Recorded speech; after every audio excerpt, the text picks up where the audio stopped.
Today we're working on a riverboat. This is an 18-foot Kingfisher outboard, which is used, sorry about the camera work there, which is used extensively for salmon and sturgeon fishing here in the Fraser Valley. The Fraser River is the river of choice, and it is a very productive river. Up until this point, the customer has been manually releasing his anchor and drawing it up by hand as well and placing it into his manual bow mount or anchor cradle after he's done that. But he wants to upgrade to a windlass system. A windlass is, of course, the winch, electric winch that winches up the anchor rather than doing it manually. So it's a nice upgrade. So what we're going to have to do is build an aluminum doghouse, meaning a section that fills this area in, and then a back plate down in this area, and then the winch will mount on top of that and have a down pipe into which the rode is drawn and transfer it into the locker that I'll create below that. The locker will have an access hatch, and we'll replace this manual style bow mount with a windlass style. The manual style cradles the anchor in a kind of a permanent position, whereas the windlass one just draws it back against stops similar to this, and then when you release the windlass, the anchor simply drops right out of it. So it's a different style. We're gonna go ahead and make a mock-up with coroplast. That's corrugated plastic similar to cardboard, but just a little more accurate to work with and more pleasant to work with. So we'll do a mock-up out of coroplast, and then I will draw a CAD design on the computer to match that. And then I will send it out to my supplier for plasma cutting and forming, and we will install it after that. First thing to do is remove this road locker that already exists. We'll omit that, and of course it'll be covered with the doghouse that I create. But this bow mount has to go because that's the manual style as I've described, and I need to put a windlass style on there. So I'll remove that right now while I've got good access. Before I plate this whole area, I might as well do my bow mounts. So I will remove that. I'll take the anchor out of there. I'll remove the bow mount, and then we'll get started on creating a new one.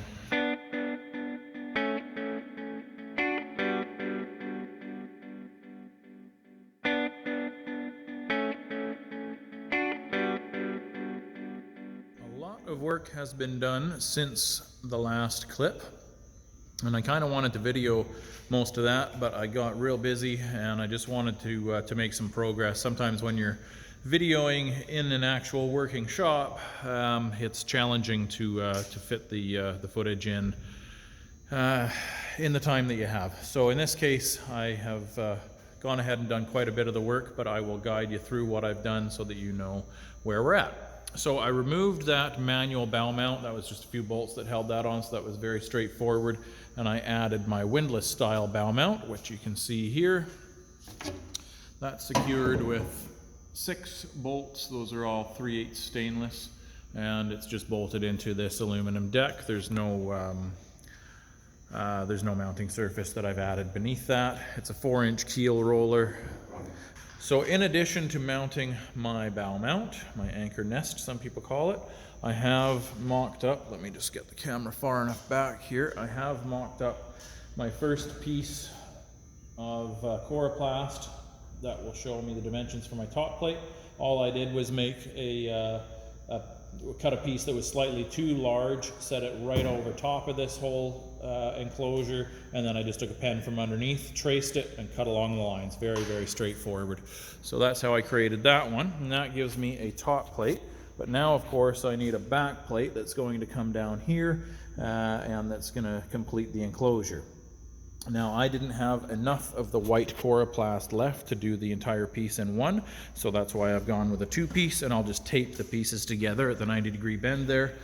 And I bought some more coroplast. They didn't have white, so I bought yellow, and this is the tracing that I've made, or sorry, the design that I've made for the back plate. So in order to create a back plate that attaches to this top plate here, I'll just set that a little farther forward than it would normally sit so it sits nicely in place.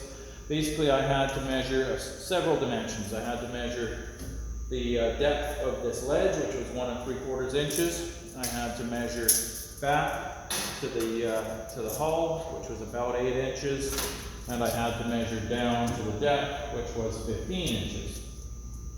So that gave me the overall beam width here was 51 inches, and down here where it drops down, I'm down to 35 inches wide at the bottom, so 51 inches at the top, 35 at the bottom, 15 inches tall, and of course 35 in here as well. That's the same as this guy is, that's exactly 35 inches wide. So from those dimensions, I was able to draw up a back plate, and I'll show you that now. So here's my back plate. It's 51 inches wide. 51 inches wide. This is my 1 3/4 dimension. This is 35 inches. So this is where the top plate is going to join in. This will be a 90-degree bend along here. This is where it fits underneath the sills, or the gunnels. This is where it goes underneath the gunnels. And this is where it comes down along the bow. This is where it contacts the floor of the boat. And then this part here is going to be a 90-degree bend up, and that's what's going to be, that'll provide some rigidity, and that's what's going to be welded to the floor or bolted to the floor. I have to see if there's any foam underneath the deck. If there is, then I can't weld to it because it's potentially explosive. If it's free and clear, then I will weld it on. So we'll make that decision a little later. These areas are all going to be cut away, as are the X'd out areas. So, the important thing now that we've got the basic dimensions, I just basically drew a dashed line like you see here from the point of 35 inches out to 51 inches. Again, this is 15 inches deep. But the hull itself isn't a straight line. It's got a bit of a swell to it, and I don't know exactly, you know, I don't know how to plan that swell out perfectly. So what I did is I went to the center point between these two. I went centered here, drew out 2 inches and made a mark, and then I basically just connected a dotted line through there, and of course I've done the same up here. So with any luck at all, this is going to work for me where this is actually a little larger than I need, and I can basically try to put this in place. It won't quite fit, and then I'll have to trim this back until it does fit just perfect. I might end up going a little bit wider than that, just to give myself as much extra as I could possibly need. I might try go along that line first, but I think this one will be reasonable, and then we'll bring it in from there. So I'll start cutting this out now.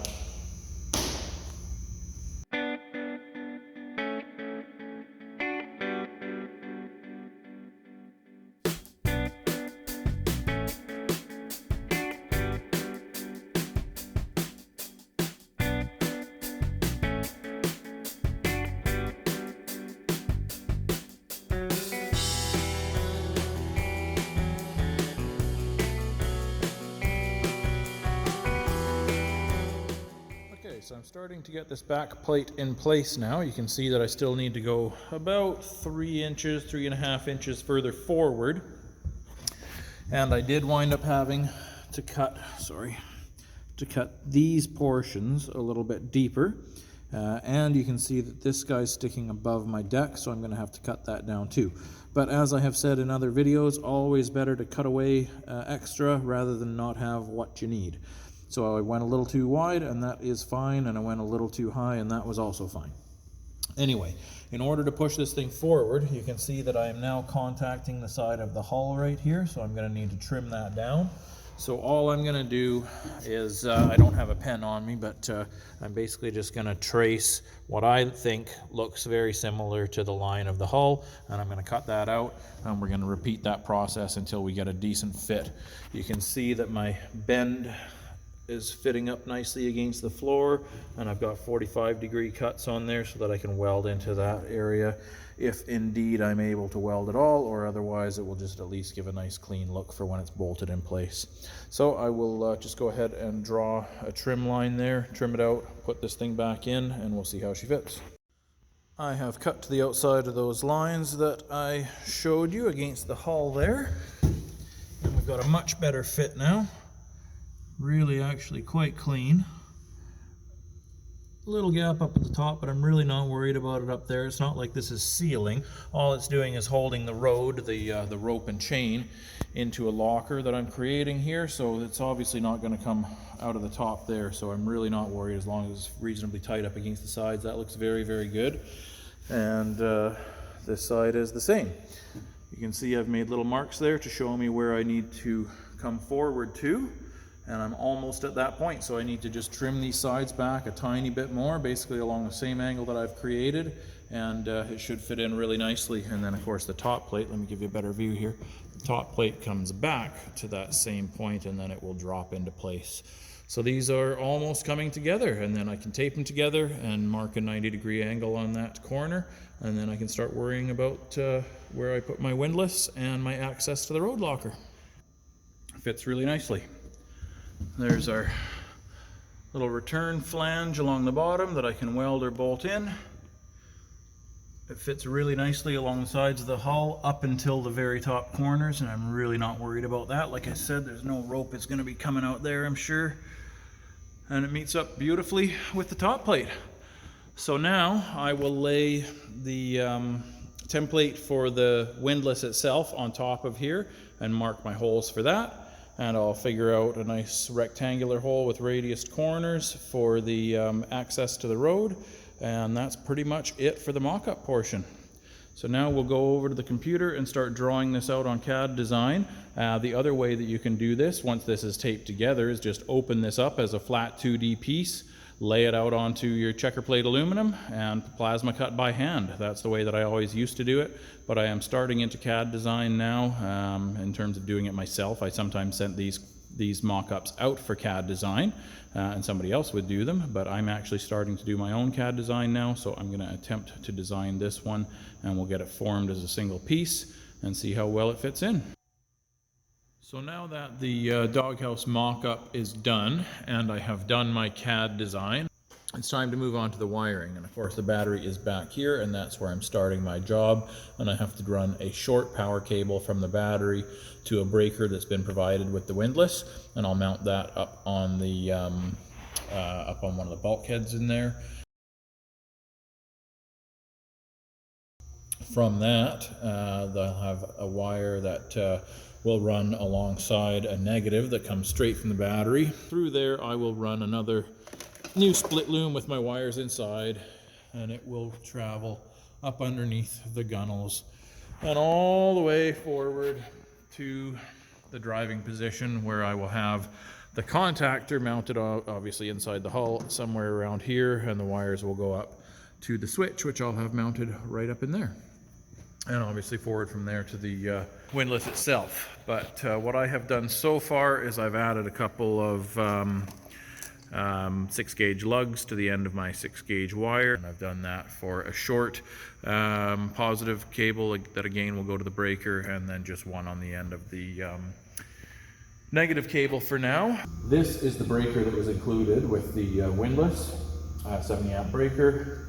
It works. And now what I need to do is mount it into a mount that I can then install on one of the bulkheads. Like I said, the wiring will come from behind, so I want my bracket that I mount this to obviously give me a decent degree of separation from the bulkhead, so that I've got room for the wires to safely come in and definitely never contact the bulkhead.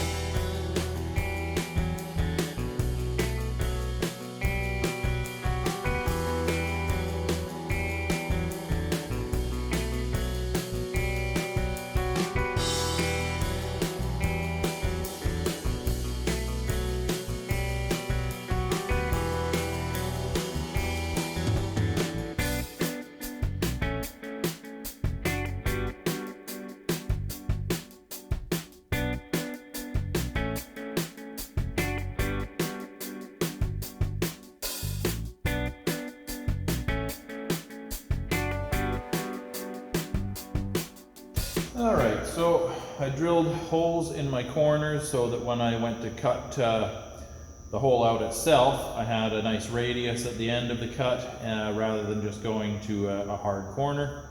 This is going to be hidden, of course, by the breaker once it goes in, but you know, why not do it nicely? So I've cut almost all the way through. I wasn't able to go completely through without hitting the corners, but I'm very close, so I think I can probably just tap this out now. And indeed I can. Simple as that. It's a little bit rough, so now I'm just going to clean it up with a hand file and make this nice and flat. In the flat areas, I'll take a round file and clean up the corners just a little bit, and with luck, this is going to fit. It does fit quite nicely. And so then I'll mark my hole positions, drill those out, and then I'll form the plate into a bracket, and we'll drill a couple more holes in each tab here, and those will be riveted into the bulkhead.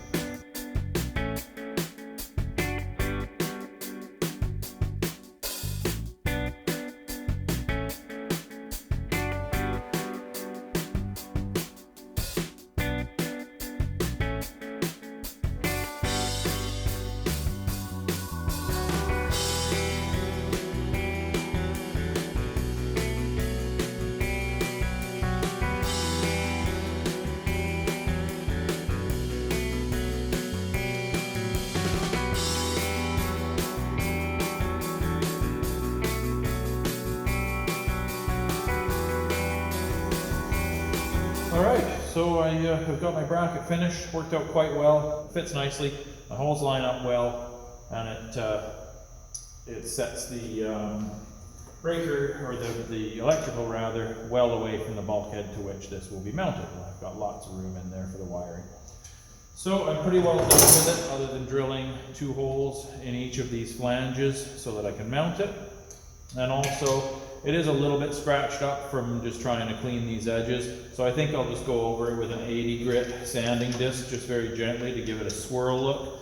It's basically not even in a visible position anyway, but I like to be fussy and make things look good, so I'm just going to quickly do that. I'll deburr these edges because they're a little bit sharp, and then this will get riveted in place so that we can mount up our breaker and all its wiring. So that's the next step. So I have begun the wiring job, and as I stated earlier, I did start at the battery. This is my short positive lead here, which will go from the battery to the breaker, and then this positive lead will go from the breaker through the opening there and through the gunnels up to the front of the boat, along with the negative cable, of course. I haven't connected these to the battery yet because the wiring job isn't done, so of course we don't want any power running to it, but we've got lots of spare room there for some slack, so the cables will definitely not be stretched tight when we're done. And there's the mount that I made for the breaker. I haven't actually mounted the breaker into that mount yet. I'm gonna do that after I finish the wiring on it. But the breaker itself is in place. You can see that I riveted in place. One of the little nails from the rivet didn't break off properly, so I'm gonna cut that with a zip disc shortly and just make that nice and flush. But it's turned out for a clean fit, and you can see there's plenty of room for the wires to come in behind without touching the bulkhead at all. So from there, my split loom comes up. Wait a minute, this is my split loom right here. Comes up and goes underneath the gunnel all the way up into the driving position. And you can just quickly see that there. And it just follows this bundle of wires the whole way along, and because the gunnel has those supports in there, I didn't have any zip tying to do. I had already zip tied the split loom up so that it was nice and secure. It comes through here by the throttle and comes all the way forward and ends right here. And again, there's our nicely finished wires, and you can see I've marked 2 spots there. That's where the contactor is going to go, and then I'm going to run some 16 gauge wires up to a switch, which I mount in the dashboard right underneath the Kingfisher logo. And that is that. And then from there, of course, we run wires forward to the windlass itself, and that will happen underneath this gunnel here and go into the doghouse via the access right there. And hopefully I will get my formed panel back, which will become the doghouse, from my supplier. I think tomorrow. I don't think they're going to have it for me today, but hopefully tomorrow, and then I can get this job just about finished.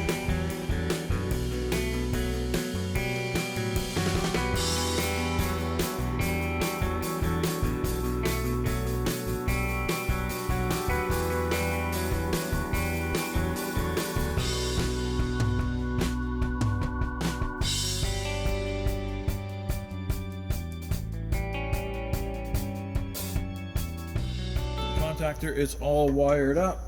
I've made sure that I don't have any of my lugs touching each other or even anywhere near touching each other, and I've made sure that I have access to my 3 little spade connector terminals as well, and that's what I'm about to hook up because I need to install my switch now. And we're going to install the switch up in the dash here. This switch is removable from the plate simply by squeezing these clips in, and then you can remove this plate. So I'll just place the plate exactly where I want it. I'll mark the square that I want to cut out, and I'll mark the holes that I need to drill, and away we go. The square I will cut out the same way that I did the bracket that I created for the breaker. I'll drill 4 small holes in the corners, and then I'll connect the dots with a cutting disc, and then of course this plate will cover up anything that doesn't look perfect. These holes need to be really tiny. They give you some kind of awkward screws to work with, so I'll start with a hole smaller than I think I need, and I'll just gradually work up until the screw threads in quite easily without being too large, obviously. So that's the next step, and once I've got the switch itself mounted, then we'll create the wires to go between the switch and the contactor. We'll wire it up, and then we'll mount the contactor itself, get the wires all secured and tidied away, and the wiring job is virtually done. At that point I can temporarily connect the windlass up front, and we'll run the wires from the breaker to the battery itself, get everything connected, and then do a quick test on the windlass so that I know that it works correctly. So now that I've taken a good look at the back side of this dashboard, I was going to place my switch right underneath the fuel gauge here, which would have worked well because the dashboard has a hole beneath this aluminum panel, so this thicker aluminum doesn't exist right here. So that's where I wanted to put it. However, the switch backing plate would stick over the edge here and it would look really ugly, so I'm not going to do that. So my next choice was to move it right here behind the steering wheel, but there is this larger or thicker panel of aluminum in that area because that's what's supporting the steering wheel, so it'd be challenging to cut all the way through there and make a nice hole with the steering wheel in the way. So instead what I'm going to do, I'm going to create a bracket down here so that I can put the switch into it. I will clean these wires up. They won't hang down like this. I'll tidy them all up and zap strap them or zip tie them all up into here so they're nice and tight. So for now, this wiring and contactor is a bit of a mess, but it will all be tidied up shortly. But everything is correctly installed and working well. So I decided to just do a little panel for my switch there, similar to the one that I built for the breaker. It's in a decent position. I'll just take a seat in the driving position. So there's my knee and there's the switch. There's plenty of room, even when bouncing around on the water, where you're not going to smash your knee into that switch at all.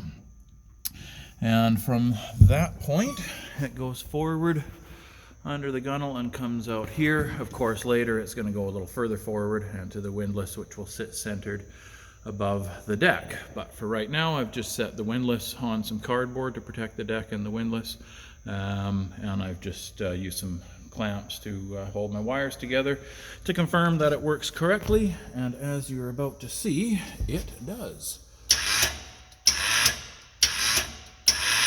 And there you go, works great.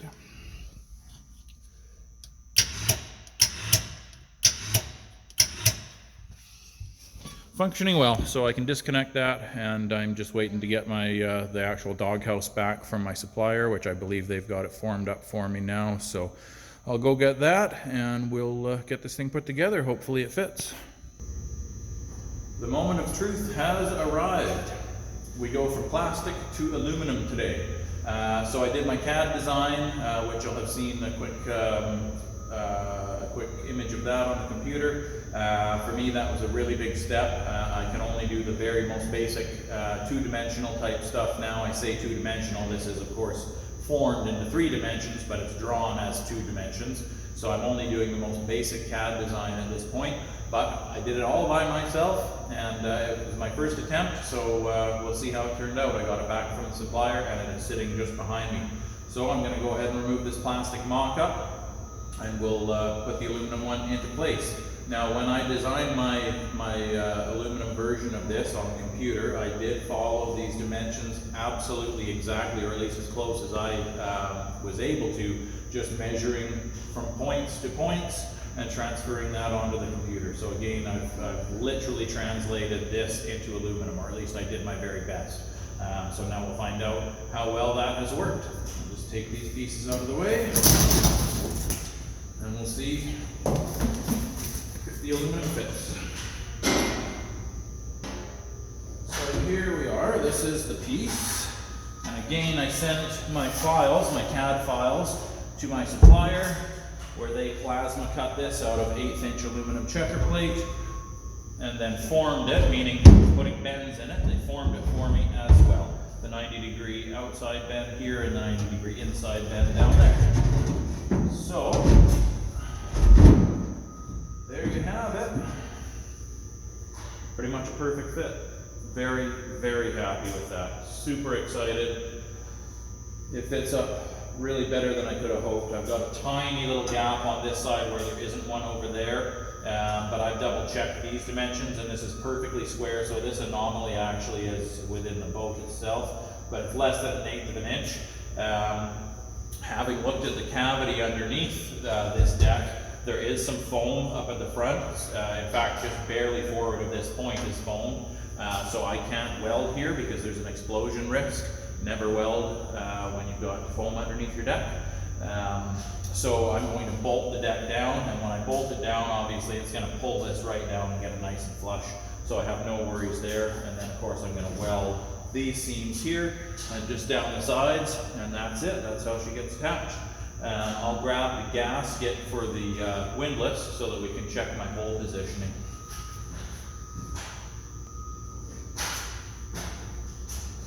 This goes on like so. There you are. This hole here did not need to be cut out. This is for a different application, I guess. But that one is perfect. This one is perfect. Whoops, I knocked the gasket out of place.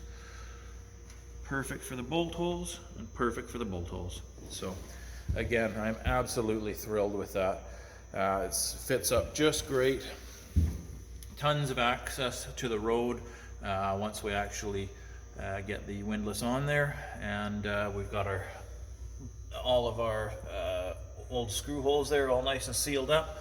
All I really have to do is move this wiring back in front of the doghouse and tuck it up inside the gunnels, and then bring my wiring through, which there's plenty of room to do that, as you'll see right there. And I can wire everything up, weld it. Well, I mean, I'll wire it up afterwards, but I'll weld it, bolt it, wire it up, and we're pretty well done with this project. Super excited, very, very happy about this. This is a real game changer for my business and the way that I do my work. This is a very big deal for me. Hooray! All right, the time for weld up has come. The last things that I did were just to clean up all the edges where I'm going to be welding with a sanding / Scotch-Brite wheel, so that I don't have any contamination in my welds. And then also I just wanted to double check that I could bolt this down, this flange here down, without any issues underneath the deck, because of course there are ribs, supporting members that run in both directions underneath this deck, and I didn't want to be hitting one of those with my bolts. So I went dead center with one hole and I test drilled it, and I wind up just in front of a cross member or a rib, so that's great. And then I checked my dimensions to the sides, and I was able to go exactly where I wanted to. So this one I did 2 inches in from the end, and then I just split the difference and did one centered. There are, like I said, ribs going this way as well underneath the deck, and I'm just to the inside of one of those ribs there, and I've got enough room here between the bolt hole and the outside of the hull to get a nut in there without any problems at all. So that I'm confident in, and now I will go ahead and weld this thing up.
welded up and ready to go.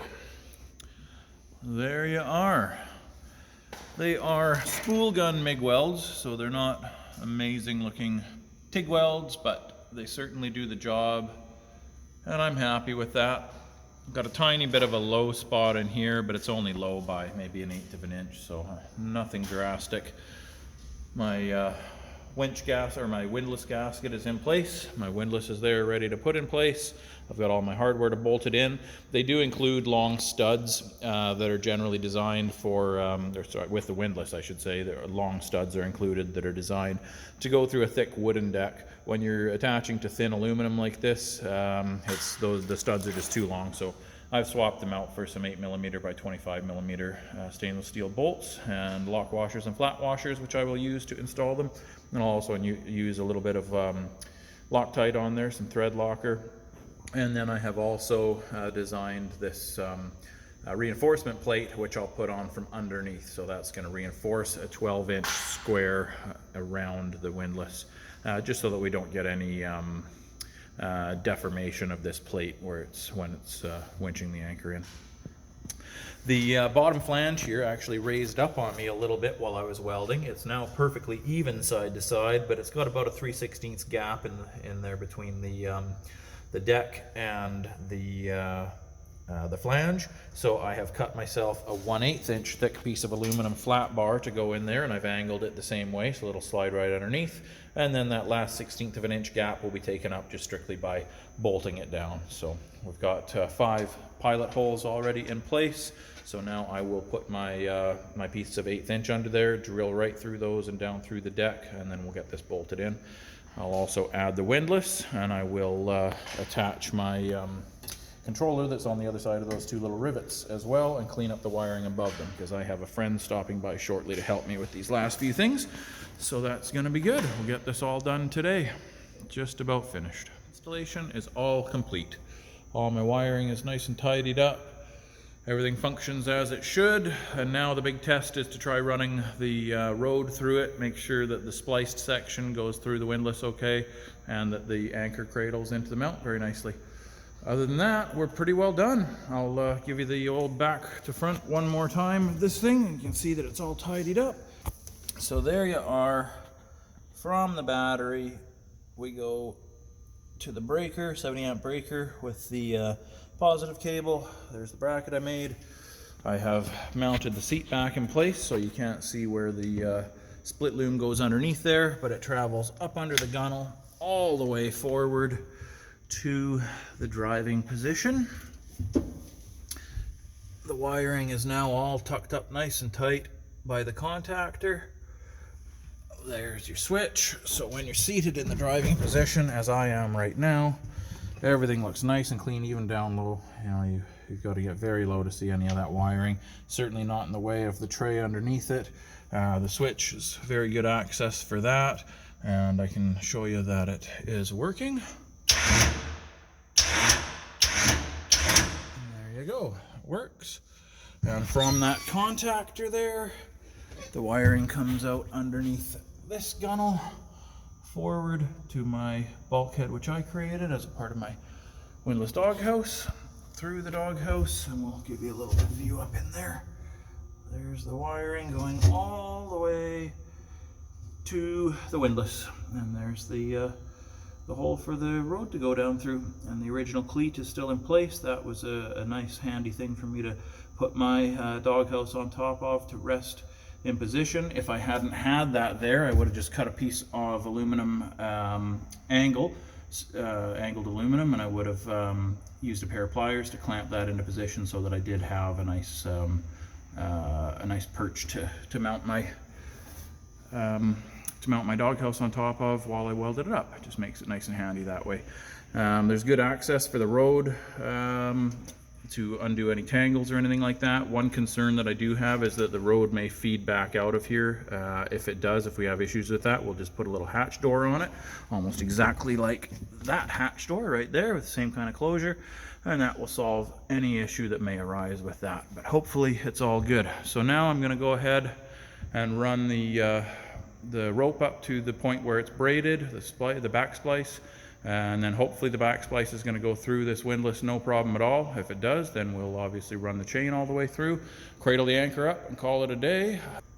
Okay, so let's get this rode through the windlass. I've just obviously brought the rode up over my bow mount and set it beside the windlass here, and all I'm going to do is just lift up my what's called the dog there and drop my rope directly down through my windlass and into the road locker.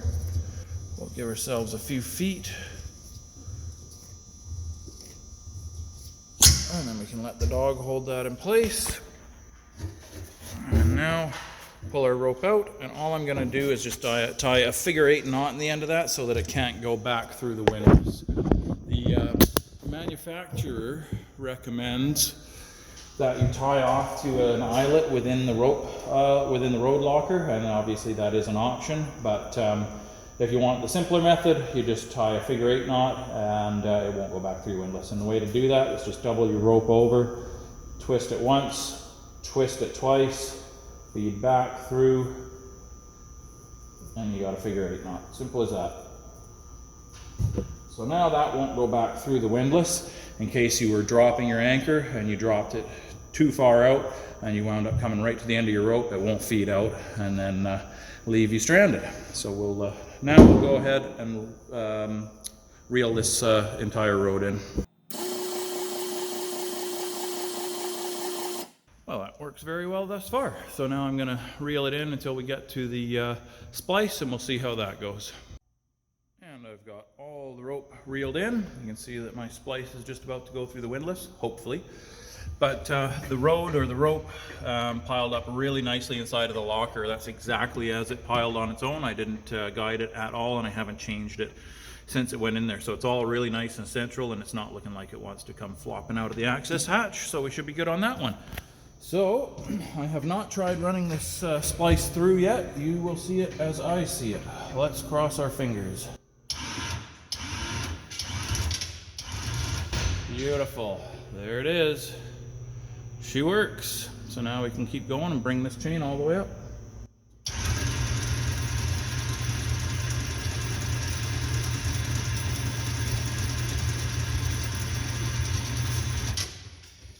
We're probably very close to the end there. Yeah, there's the end down there. So perfect. I've painted the anchor. I'm just waiting for the paint to dry. Then we'll hook the anchor up once it's dry, cradle it in, and this job should be done. Anchor is in its bow mount, and everything is complete. The splice went through the windlass no problem at all, and the anchor fits up into the bow mount really nicely. I'll jump out of the boat here and show you the side view.